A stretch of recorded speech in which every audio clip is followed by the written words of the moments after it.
ഒരു മിനിറ്റ്. ട്രെയിനിൽ നിന്ന് ചായയും കാപ്പിയും വാങ്ങിച്ച് കുടിക്കുന്നവരായിരിക്കും നിങ്ങളെല്ലാവരും അല്ലേ? എങ്ങനെയാണത് ഉണ്ടാക്കുന്നതെന്നുള്ള വീഡിയോ ആണ് ഇപ്പോൾ ഇതിലിട്ടിട്ടുള്ളത്.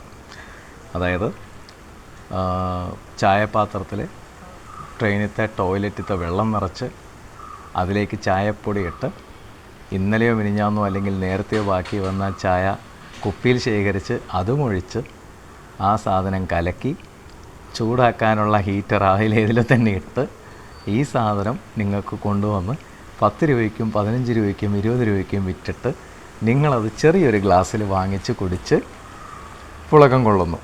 വാവ്, എന്ത് രസമുള്ള ആചാരങ്ങളല്ലേ! അടിപൊളി പരിപാടിയാണ്. ഇത് ഇന്നൊന്നില്ല തുടങ്ങിയൊന്നുമല്ല, വർഷങ്ങളായിട്ട് ഇങ്ങനെയൊക്കെ തന്നെയാണ്. നിങ്ങൾക്ക് അറിയാവുന്ന കാര്യങ്ങളൊക്കെ തന്നെയാണ്. എന്നാലും നിങ്ങൾക്ക് ചായ കുടിക്കാതിരിക്കാൻ പറ്റില്ല.